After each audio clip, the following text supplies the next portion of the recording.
പാകിസ്ഥാന് ആകെ മൊത്തം തലവേദനയാണ്. അടുത്ത സുഹൃത്തുക്കളായിരുന്നവർ പോലും കൊടും ശത്രുക്കളായി തീരുന്ന ഒരവസ്ഥയിലേക്ക് എത്തുകയാണ് പാകിസ്ഥാൻ. ഏറ്റവും ഒടുവിലത്തെ സംഭവവികാസം അതാണ് സൂചന നൽകുന്നത്. കാരണം അഫ്ഗാനിസ്ഥാനുമായിട്ട് ബന്ധപ്പെട്ട വരുന്ന യുദ്ധം, അല്ലെങ്കിൽ അഫ്ഗാനിസ്ഥാന്റെ ഈ മാറ്റത്തിന് പിന്നിൽ എന്തായിരിക്കും കാരണം, ഇതിനൊക്കെ ഈ തരത്തിലുള്ള കാര്യങ്ങൾ നടക്കുമ്പോൾ അതിനകത്ത് ഇന്ത്യയുടെ റോൾ എന്താണ് എന്നൊക്കെ എല്ലാവരും അറിയാതെ ചോദിച്ചു. പാകിസ്ഥാൻ ഇത് സത്യത്തിൽ കഷ്ടകാലമാണ്. ഇനിയുള്ള അങ്ങോട്ടുള്ള കാലം അല്ലെങ്കിൽ ഇനി വരുന്ന ദിവസങ്ങളുമൊക്കെ അത്തരത്തിൽ കഷ്ടകാലമായിരിക്കും എന്നുള്ള കാര്യത്തിലും സംശയമില്ല. ഒരു കാലത്ത് ഈ ലോകം മുഴുവൻ താലിബാനെതിരെ നിലപാടെടുത്ത് അവരെ മാറ്റി നിർത്തിയപ്പോൾ അന്ന് അവരെ ചേർത്ത് നിർത്തിയവരാണ് ഈ പാകിസ്ഥാൻ ഭരണകൂടം എന്ന് പറയുന്നത്. അഫ്ഗാനിസ്ഥാനിൽ നിന്നുള്ള അഭയാർത്ഥികളെ ഒന്നാകെ സ്വീകരിക്കുവാനും മാറി മാറി വന്ന പാക് സർക്കാരുകൾ അല്ലെങ്കിൽ പാകിസ്ഥാനിലെ എല്ലാ സർക്കാരുകളും ഉത്സാഹം കാണിച്ചു എന്നുള്ളത് വസ്തുതയാണ്. എന്നാൽ ഇപ്പോൾ കാര്യങ്ങളൊക്കെ ആകെ അവതാളത്തിലായിരിക്കുന്നു. ആ കാര്യങ്ങൾ ആകെ മാറിയിരിക്കുന്നു. അഫ്ഗാനിസ്ഥാനിലെ രണ്ടാം താലിബാൻ ഭരണകൂടത്തിന്റെ ഏറ്റവും വലിയ ശത്രുക്കൾ ആരാണ് എന്ന് ഇപ്പോൾ ചോദിച്ചാൽ അത് പാകിസ്ഥാനാണ് എന്ന് പറയേണ്ടി വരും. അത്രയും വലിയ ശത്രുക്കളായി തീർന്നിരിക്കുന്നു ഇത്രയും വലിയ ബന്ധുക്കളായിരുന്ന അല്ലെങ്കിൽ സുഹൃത്തുക്കളായിരുന്നവർ, അഫ്ഗാനിസ്ഥാനും അല്ലെങ്കിൽ ഈ പറയുന്ന താലിബാനും ഈ പാകിസ്ഥാൻ ഭരണകൂടവും. എന്തൊരു വിരോധാഭാസമാണ് എന്ന് ചോദിച്ചു. കഴിഞ്ഞ ദിവസങ്ങളിലൊക്കെ ഈ ഇരുപക്ഷവും തമ്മിലുണ്ടായിരുന്ന ആക്രമണങ്ങളിൽ ഇരുപക്ഷത്തും കനത്ത ആൾനാശമാണ് ഉണ്ടായതെന്നുള്ള റിപ്പോർട്ടുകൾ വരുന്നുണ്ട്. പരസ്പരം പോരാടുന്ന കാഴ്ചയിലേക്ക് അഫ്ഗാനിസ്ഥാനും പാകിസ്ഥാനും എത്തിച്ചേരുക എന്ന് പറയപ്പെടുന്നത് വലിയ ഒരു ഗതികെട്ട അവസ്ഥയിലേക്ക് എത്തപ്പെട്ടിരിക്കുന്നു പാകിസ്ഥാൻ എന്നുള്ളതിന്റെ സൂചനയാണ് എന്നുള്ളതാണ്. കഴിഞ്ഞ ദിവസം പാകിസ്ഥാന്റെ പ്രതിരോധ മന്ത്രിയായിട്ടുള്ള ഖ്വാജ ആസിഫ് പാർലമെന്റിൽ പറഞ്ഞത് തങ്ങളുടെ നമ്പർ 1 ശത്രു ആരാണെന്ന് ചോദിച്ചാൽ അത് അഫ്ഗാനിസ്ഥാനാണെന്നാണ്. അഫ്ഗാനാണ് ഏറ്റവും വലിയ ശത്രുവാണ്. അപ്പൊ അഫ്ഗാനുമായുള്ള ബന്ധം വഷളായത് മാത്രമല്ല, പാകിസ്ഥാനെ വിഷമിപ്പിക്കുന്നത് താലിബാൻ ഭരണകൂടം ഇന്ത്യയുമായിട്ട് കൂടുതൽ അടുക്കുന്നത് പാകിസ്ഥാൻ ഒരു വലിയ വെല്ലുവിളിയായി മാറുന്നുണ്ട് എന്നുള്ളതാണ്. അപ്പോൾ എന്താണ് ഇതിന്റെ പ്രശ്നം എന്ന് പറഞ്ഞാൽ, ഒരു കാലത്ത് കടുത്ത ഇന്ത്യ വിരുദ്ധരായിരുന്നു അഫ്ഗാനിസ്ഥാനിലെ താലിബാൻ ഭരണകൂടം എന്ന് പറയുന്നത്.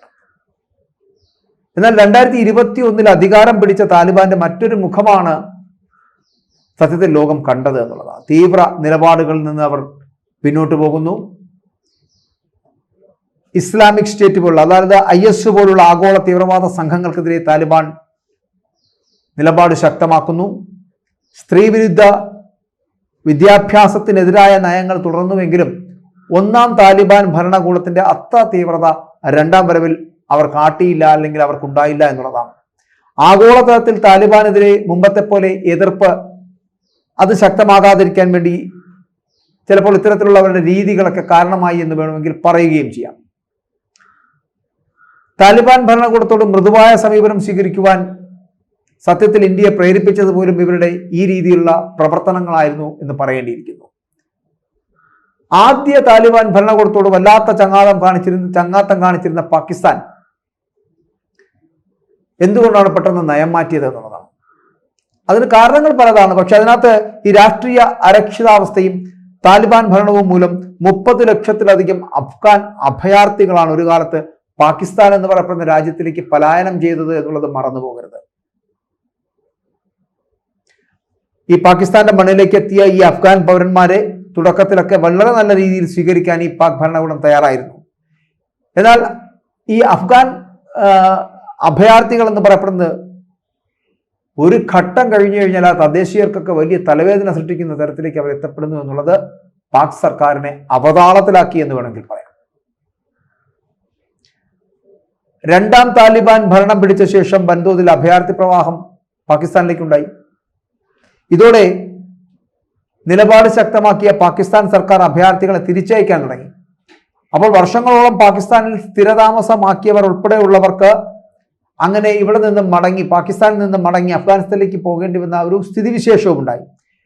ഇത് താലിബാൻ ഭരണകൂടത്തെ വല്ലാതെ അസ്വസ്ഥരാക്കി എന്നുള്ള കാര്യത്തിൽ സംശയമില്ല. കാരണം 15 ലക്ഷത്തോളം പേർ വരുന്നവർ ഇവിടെ നിന്ന് മടങ്ങി തിരികെ പോകുക എന്ന് പറയപ്പെടുന്നത് ഒരിക്കലും അംഗീകരിക്കാൻ കഴിയുന്ന ഒരു കാര്യമല്ലല്ലോ.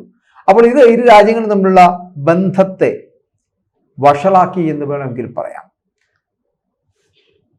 പാക് താലിബാൻ അഥവാ ഈ ടെഹ്രിക് ഇ താലിബാൻ, പാകിസ്ഥാൻ എന്ന തീവ്രവാദ സംഘടനയുടെ വളർച്ചയാണ് പാകിസ്ഥാനെ മാറ്റി ചിന്തിക്കുവാൻ പ്രേരിപ്പിച്ചത് എന്ന് പറയേണ്ടിയിരിക്കുന്നു. തുടക്കത്തിൽ ഈ സംഘത്തെ വെള്ളവും വളവും ഒക്കെ നൽകി വളർത്തിയ പാകിസ്ഥാൻ പിന്നെയാണ് അമളി മനസ്സിലായത്. ടെഹ്രിക് ഇ താലിബാൻ എന്ന് പറയപ്പെടുന്ന സംഘടന പാകിസ്ഥാൻ സൈന്യത്തിനും ഭരണകൂടത്തിനും എതിരെ തിരിഞ്ഞ പാക് താലിബാൻ നിരന്തരമായിട്ടുള്ള ആക്രമണങ്ങൾ നടത്തുന്ന ഒരു സാഹചര്യം കൂടി ഉണ്ടാക്കിയെടുത്തു. അപ്പോൾ പാല് കൊടുത്ത കയ്യിൽ തന്നെ കൊത്തുന്ന തരത്തിലേക്ക് താലിബാൻ എത്തി എന്നുള്ളതാണ്. പാകിസ്ഥാന് പണി കിട്ടി തുടങ്ങി. അഫ്ഗാനിലെ താലിബാനുമായി അടുത്ത ബന്ധം പുലർത്തുന്ന താലിബാനെതിരെ പാക് സൈന്യം അതിർത്തി കടന്ന് സൈനിക ഇടപെടൽ നടത്തിയതോടെയാണ് അഫ്ഗാനിസ്ഥാനുമായിട്ടുള്ള ബന്ധം ഈ കഴിഞ്ഞ ദിവസങ്ങളിൽ വഷളായത് എന്നുള്ളതാണ്. കഴിഞ്ഞ ദിവസങ്ങളിലൊക്കെ കാബൂളിലെ കേന്ദ്രങ്ങളിൽ പോലും ആക്രമണം നടത്തിയ പാക് സൈന്യത്തിനെതിരായിട്ടുള്ള താലിബാന്റെ തിരിച്ചടിയാണ് ഇപ്പോൾ വലിയ സംഘർഷത്തിലേക്ക് ഇപ്പോൾ എത്തിയിരിക്കുന്നത്, അല്ലെങ്കിൽ എത്തിച്ചേർന്നിരിക്കുന്നത് എന്ന് പറയേണ്ടിയിരിക്കുന്നു. നമുക്കറിയാമല്ലോ, ഈ താലിബാൻ എന്ന് പറയപ്പെടുന്നത് മതഭരണത്തിലൂന്നിയാണ് മുന്നോട്ട് പോയിക്കൊണ്ടിരിക്കുന്നത്. എങ്കിൽ കൂടിയും ആഗോള രാജ്യങ്ങളിൽ നിന്ന് കൂടുതൽ സഹകരണവും സ്വീകാര്യതയും താലിബാൻ ഇപ്പോൾ ആഗ്രഹിക്കുന്നുണ്ട്. താൻ മുമ്പത്തേക്കാളേറെ വലിയ മാറ്റങ്ങൾ വരുത്താനുള്ള ഒരു ശ്രമം അവർ നടത്തുന്നുണ്ട് എന്നുള്ളതാണ്.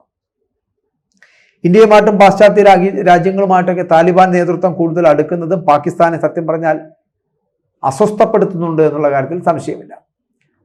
അഫ്ഗാനുമായുള്ള ബന്ധം അതിൻ്റെ ഏറ്റവും മോശം അവസ്ഥയിലേക്ക് മാറിയത് പാക് സർക്കാരിന് വലിയ തലവേദന ആയി മാറുകയും ചെയ്തിരിക്കുന്നു. അടുത്ത കാലത്ത് ഇറാന്റെ അതിർത്തിയിലും വലിയ പരീക്ഷണം നേരിടുന്ന ഒരു ഘട്ടത്തിലേക്ക് പാകിസ്ഥാൻ എത്തിച്ചേർന്നിട്ടുണ്ട്. അപ്പോൾ ഒരു രാജ്യങ്ങളുമായിട്ടും ഈ പറയുന്ന അതിർത്തിയിൽ കിടക്കുന്ന ഒരു രാജ്യങ്ങളുമായിട്ടും യോജിച്ച് സഹകരിച്ചു പോകാൻ കഴിയാത്ത ഒരു സാഹചര്യത്തിലൂടെയാണ് പാകിസ്ഥാൻ കടന്നു പോകുന്നത് എന്നാണ്. ഇന്ത്യ എന്ന ഏക ശത്രുവിൽ നിന്ന് അയൽപക്കം എതിരാളികളാൽ നിറഞ്ഞ ഒരു അവസ്ഥയിലേക്ക് പാകിസ്ഥാനെ എത്തിച്ചിരിക്കുന്നു, അല്ലെങ്കിൽ പാകിസ്ഥാൻ പതിയെ പതിയെ മാറിക്കൊണ്ടിരിക്കുന്നു എന്ന് പറയേണ്ടിയിരിക്കുന്നു.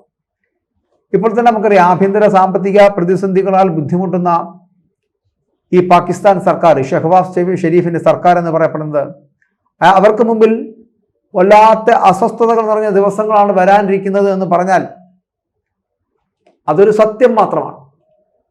ഇങ്ങനെ ഓരോ കാലഘട്ടത്തിലും പാകിസ്ഥാനെ കുഴക്കുന്ന തരത്തിലുള്ള ഓരോ വിഷയങ്ങൾ ഉണ്ടായിക്കൊണ്ടേയിരിക്കുന്നു. ആക്രമണങ്ങളിൽ നിന്ന് അവർക്ക് മോചനമുണ്ടാകുന്നില്ല. ഇന്ത്യയും പാകിസ്ഥാനും തമ്മിലുള്ള യുദ്ധത്തിന്റെ അലയൊലികൾ തീരുന്നതിന് മുമ്പാണ് ഇപ്പോൾ ഇതാ അഫ്ഗാനിസ്ഥാനുമായിട്ടുള്ള യുദ്ധവും ആക്രമണവും ഒക്കെ നടക്കുന്നത് എന്നുള്ളതാണ്. നിരവധി സൈനികരടക്കം മരിച്ചു വീഴുന്നു.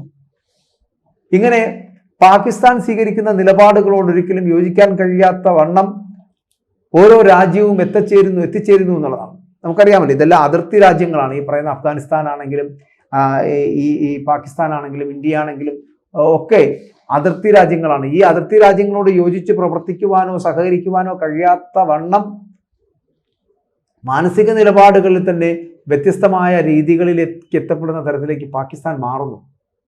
ഇത് പാകിസ്ഥാനിൽ ഉണ്ടാക്കുന്ന വലിയ ആശയക്കുഴപ്പങ്ങളാണ്. അവിടെ തീയുടെയും പുകയുടെയും ആക്രമണത്തിന്റെയും പേരിൽ മാത്രം പാകിസ്ഥാൻ മുന്നോട്ട് പോകുന്ന ഒരു സാഹചര്യത്തിലേക്ക് എത്തപ്പെടുന്നു. ഞാൻ ആദ്യം പറഞ്ഞ ഇറാനുമായിട്ടും സഹകരിക്കാൻ കഴിയാത്തൊരവസ്ഥ. ഇതൊക്കെ മുസ്ലിം രാഷ്ട്രങ്ങളാവുന്ന രാഷ്ട്രങ്ങളിൽ പോലും അവരോട് സഹകരിച്ച് മുന്നോട്ട് പോകാൻ കഴിയാതായി പോവുക എന്ന് പറഞ്ഞു കഴിഞ്ഞാൽ ഒരു രാജ്യത്തിന്റെ ഗതികേടാണത്. ഈ മറ്റ് രാജ്യങ്ങൾ, ഇപ്പോൾ അഫ്ഗാനിസ്ഥാൻ ആവട്ടെ, അല്ലെങ്കിൽ ഭൂട്ടാൻ ആവട്ടെ, ബർമയാവട്ടെ, ആരാണെങ്കിലും, ശ്രീലങ്ക ആവട്ടെ, ഇവരെല്ലാവരും ഇന്ത്യയുമായിട്ട് നല്ല സഹകരണാടിസ്ഥാനത്തിൽ പോകുന്ന രാജ്യങ്ങളാണ്. ഇന്ത്യയുമായി സഹകരണാടിസ്ഥാനത്തിൽ പോകുമ്പോൾ തന്നെ ആ രാജ്യങ്ങളോട് വളരെ മാന്യമായ പ്രവർത്തന രീതികളാണ് ഇന്ത്യ നടപ്പിലാക്കുന്നത് എന്നുള്ളതാണ്. ഇവിടെ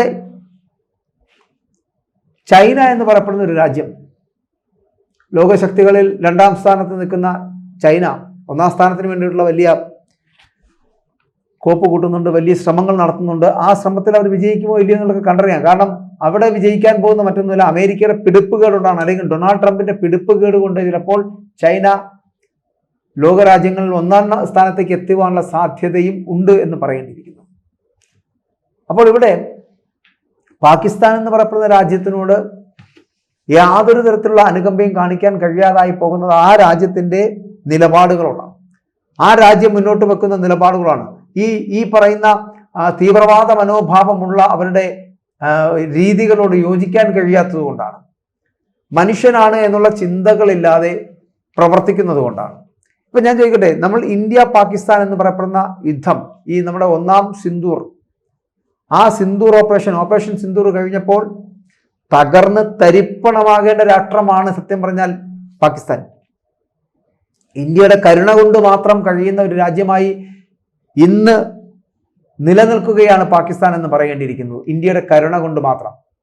ഇന്ത്യക്ക് അങ്ങനെ ഒരു കരുണ കാണിക്കുവാനുള്ള മനസ്സില്ലായിരുന്നുണ്ടെങ്കിൽ ഇന്ന് ചിലപ്പോൾ പാകിസ്ഥാൻ എന്ന് പറയപ്പെടുന്ന രാജ്യമേ ഉണ്ടാകില്ലായിരുന്നു. അതുകൊണ്ട് മാത്രമാണ് തിരിച്ചടി എന്ന് പറയപ്പെടുന്നത് അർദ്ധരാത്രി 1:43 പാകിസ്ഥാനെതിരെ ഇന്ത്യ നടപ്പിലാക്കിയത്. അവിടുത്തെ ജനങ്ങളെ ബാധിക്കാൻ പാടില്ല, അവിടുത്തെ കുഞ്ഞുകുട്ടികളെ ബാധിക്കാൻ പാടില്ല, അവിടുത്തെ അമ്മമാരെ ബാധിക്കാൻ പാടില്ല, നമാസ് ചെയ്യുന്നവരെ, നമസ്കരിക്കാൻ പോകുന്നവരെ, പള്ളിയിൽ പോകുന്നവരെ ഒന്നും ഈ ആക്രമണം ബാധിക്കാൻ പാടില്ല എന്നുള്ള ഇന്ത്യയുടെ വലിയ ചിന്താഗതി, ആ വലിയ ചിന്താഗതിയുടെ അവശിഷ്ടമാണ് ഇന്നുള്ള പാകിസ്ഥാൻ എന്ന് പറയേണ്ടിയിരിക്കുന്നത്. ജീവനോടിരിക്കുന്ന ആൾക്കാരടക്കം ഇന്ത്യയുടെ കാരുണ്യത്തിൽ ജീവിക്കുന്നവരാണ് എന്ന് പറയേണ്ടിയിരിക്കുന്നു. ഈ ഇന്ത്യയുടെ ഒന്നാം ഓപ്പറേഷൻ സിന്ദൂർ കഴിഞ്ഞ് നാളുകൾ പിന്നിട്ടില്ല, അതിനിടയ്ക്ക് അടുത്ത ആക്രമണം ഉണ്ടാകുന്നു അഫ്ഗാനിസ്ഥാന്റെ ഭാഗത്ത് നിന്ന്. ഇനിയും ഉണ്ടാകും അടുത്ത ആക്രമണങ്ങൾ. കാരണം പാകിസ്ഥാൻ എന്ന് പറയപ്പെടുന്ന തീവ്രവാദത്തെ പ്രോത്സാഹിപ്പിക്കുന്ന തരത്തിലേക്ക് പോകുമ്പോൾ ആ രാജ്യത്തിനെ എതിർക്കുവാനും അതിനെ തകർക്കുവാനുമുള്ള ശ്രമം ലോകത്തിന്റെ പല ഭാഗങ്ങളിലും ഉണ്ടാകും. അവിടെ ഇന്ത്യയെ കുറ്റപ്പെടുത്തിയിട്ടൊന്നും കാര്യമില്ല. ഇന്ത്യയുടെ ഓപ്പറേഷൻസ് എങ്ങനെയായിരുന്നു, അല്ലെങ്കിൽ ഇന്ത്യയുടെ ഓപ്പറേഷൻസ് മൂലമാണോ ഇപ്പോൾ ഇവിടെ അഫ്ഗാനിസ്ഥാനിൽ നിന്നുള്ള ഇത്തരത്തിലുള്ളൊരു പ്രത്യാക്രമണം അവിടെ ഉണ്ടാകുന്നതെന്നൊക്കെ ചോദിച്ചാൽ ഇന്ത്യക്ക് അങ്ങനെ വലിയ റോളുകളൊന്നും എടുത്തു പറയാനില്ല. പക്ഷെ അഫ്ഗാനിസ്ഥാൻ എന്തോ, അല്ലെങ്കിൽ താലിബാന്റെ രണ്ടാം ഭരണകൂടത്തിന് എന്തായാലും ഇന്ത്യയോട് ചേർന്ന് പ്രവർത്തിക്കുന്നതിൽ താല്പര്യമുണ്ട്. മാത്രമല്ല മുൻപുള്ളതിനേക്കാൾ ഏറെ കുറച്ചുകൂടി അടുപ്പവും സ്നേഹവും അല്ലെങ്കിൽ സാമൂഹ്യ പ്രതിബദ്ധതയും ഒക്കെ താലിബാന് ഇന്ത്യ മഹാരാജ്യത്തിനോടുണ്ട്, അല്ലെങ്കിൽ ഇന്ത്യൻ സർക്കാരിനോടുണ്ട് എന്ന് പറയുന്നു. അപ്പോൾ അത്തരത്തിലൊരു സാഹചര്യത്തിലാണ് താലിബാൻ ഇപ്പോൾ പാകിസ്ഥാനെ ആക്രമിച്ചിരിക്കുന്നത്. ഇന്ത്യയെ തൃപ്തിപ്പെടുത്താൻ വേണ്ടിയൊന്നുമല്ല, ഈ പാകിസ്ഥാന്റെ പ്രവർത്തനങ്ങളിൽ മനം മടുത്ത് തന്നെയാണ് താലിബാൻ ഇത്തരത്തിലുള്ള പ്രവർത്തനങ്ങൾ നടത്തിയിരിക്കുന്നത്, അല്ലെങ്കിൽ ഇത്തരത്തിലുള്ള ആക്രമണം നടത്തിയിരിക്കുന്നത് എന്നുള്ളത്. പക്ഷെ യുദ്ധം എന്ന് പറയപ്പെടുന്ന ഒന്നിനും ഒരു പരിഹാരമല്ല. യുദ്ധം എന്ന് പറയപ്പെടുന്നത് മനുഷ്യജീവനുകൾ പൊലിഞ്ഞു പോകുന്ന ഒരു പ്രക്രിയ മാത്രമാണ്. അതുണ്ടാകാതിരിക്കട്ടെ. പകരം ഈ പാകിസ്ഥാനെ പോലുള്ളവരുടെ അഹങ്കാരം, പാകിസ്ഥാനിലെ അസീമുനീർ അടക്കമുള്ളവരുടെ അഹങ്കാരത്തിന് വളരെ കൃത്യമായിട്ടുള്ള തിരിച്ചടി നൽകേണ്ടത് തന്നെയാണ്. അതിൽ മാറ്റമൊന്നുമില്ല. അത് ഇനി പല രാജ്യങ്ങളിൽ നിന്ന് ഈ രാജ്യത്തിന് കിട്ടും. ഇത്തരത്തിലുള്ള തിരിച്ചടികൾ പാകിസ്ഥാന് ലഭിക്കാൻ പോകുന്നു. അതിനുള്ള വർഷമാണ്, അതിനുള്ള ദിവസങ്ങളാണ് കടന്നു വരുന്നത് എന്നുള്ളതാണ്. അതുകൊണ്ട് ഇനിയൊരു തിരിച്ചടി, ഇന്ത്യയിൽ നിന്നുള്ള ഒരു തിരിച്ചടി താങ്ങുവാനുള്ള കരുത്ത് അതോടുകൂടി പാകിസ്ഥാന് നഷ്ടമാകും. നശിച്ച് നാമാവശേഷ കല്ലെടുക്കുന്ന തരത്തിലേക്ക് ഒരു രാജ്യം അധപ്പതിക്കുന്നു എന്നുള്ളതിന്റെ ഏറ്റവും വലിയ സൂചനയാണ് ഇപ്പോൾ പാകിസ്ഥാനിൽ നിന്നും വരുന്നത്.